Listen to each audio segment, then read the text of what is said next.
Hello students, welcome to my channel. Last video में हम लोगों ने एग्जांपल्स ऑफ रिफ्रैक्शन देखा था, उससे पहले रिफ्रैक्शन देखा था। तो आज हम लोग, जैसा कि मैंने प्रीवियस वीडियो में भी आप लोगों को बताया था कि नेक्स्ट वीडियो जो है उसके अंदर हम लोग टॉपिक देखेंगे refraction through a glass slab. Rectangular glass slab से रिफ्रैक्शन को हम लोग देखेंगे यहाँ पर। तो बहुत बड़ा टॉपिक नहीं है ये छोटा सा ही टॉपिक है, लेकिन बहुत इम्पोर्टेंट है। Refraction through a glass slab. When a ray of light passing through a rectangular glass slab, ray of light suffer two refractions. देखिए किस तरीके से डायग्राम के थ्रू हम लोग समझते हैं। ये जो डायग्राम है इसके थ्रू मैं आपको सारा बताती हूँ। अब देखिए बाहर की साइड जो है मीडियम, हम लोग जानते हैं कि एयर है, और अंदर की साइड मीडियम ग्लास स्लैब है।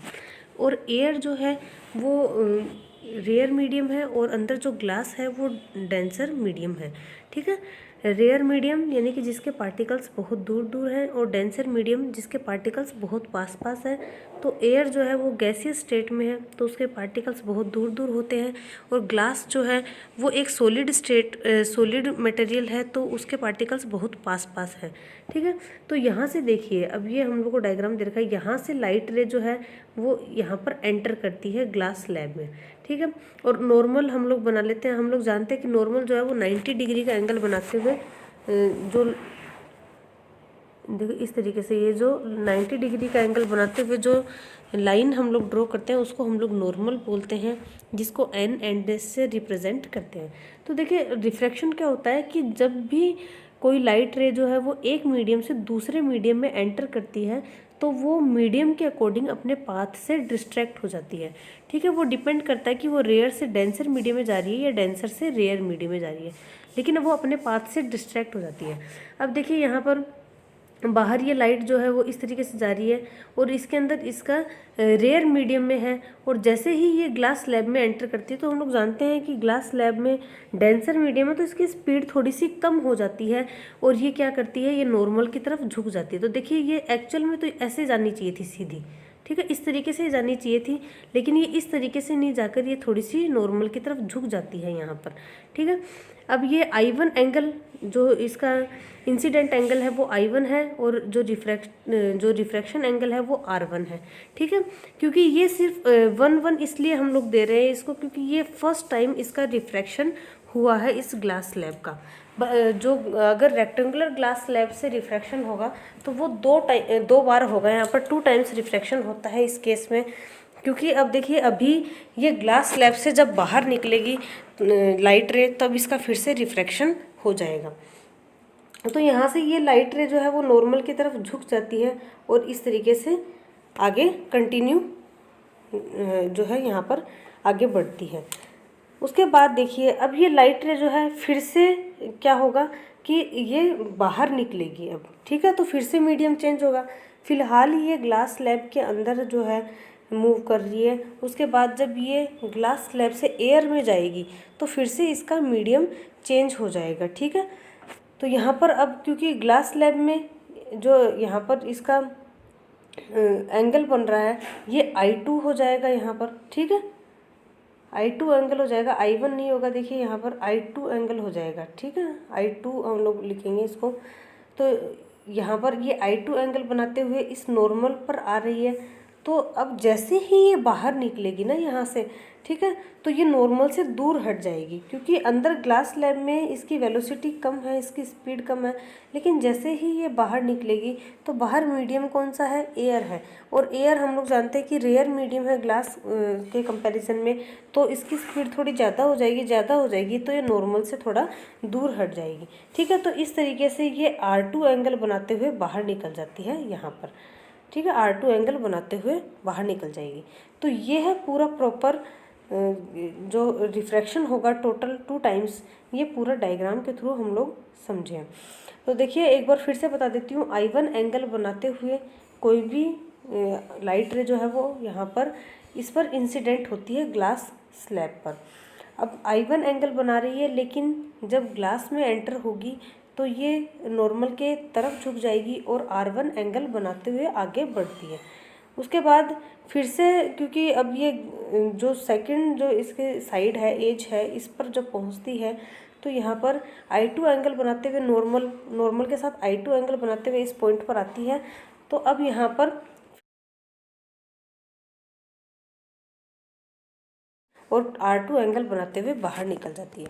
ठीक है, तो देखिए यहाँ पर अब इस बात पर ध्यान देना कि जब ये एयर से ग्लास में आई थी तो जितना ये नॉर्मल की तरफ झुकी थी ना, अब ग्लास स्लैब से क्योंकि फिर से कोई दूसरा मीडियम नहीं आया, अभी भी ग्लास और एयर ही है मीडियम, तो अब जब ग्लास से ये एयर में जाएगी, बाहर निकलेगी ना, तो उतना ही दूर हटेगी जितना ये पहले अंदर झुकी थी नॉर्मल की तरफ।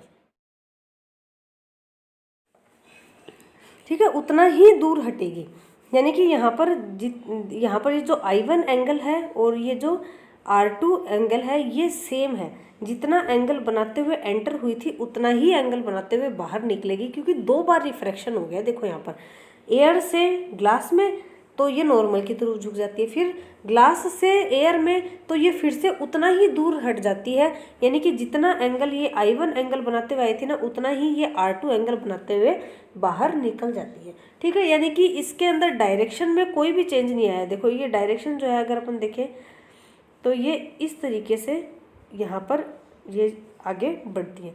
ठीक है, और इसको अगर पीछे मिलाए तो ये दोनों लाइन जो है ये हम लोग को पैरेलल मिलेगी इस तरीके से।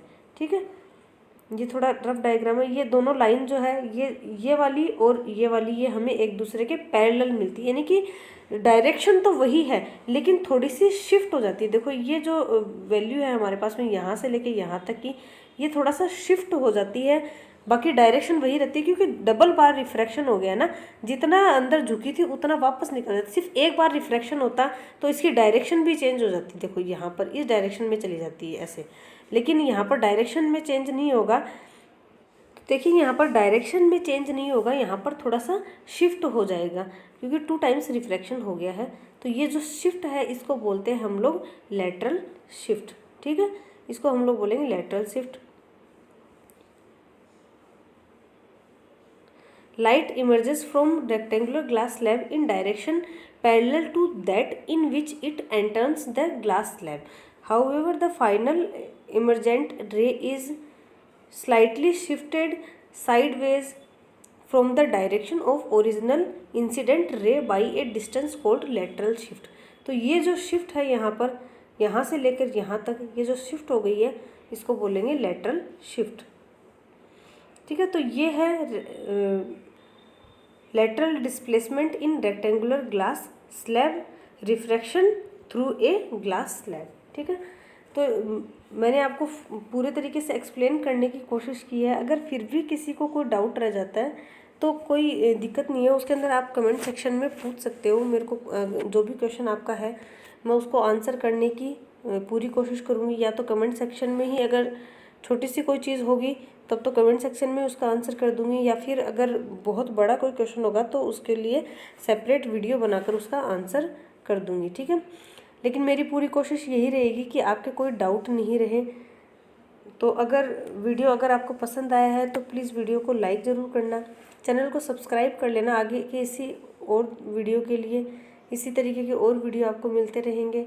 बेल आइकन को ज़रूर प्रेस कर देना ताकि आपको आगे की क्लास की नोटिफिकेशंस मिलती रहें। Thank you so much. तो मिलते हैं हम लोग हमारी नेक्स्ट क्लास में, तब तक इसी तरीके से पढ़ाई करते रहो।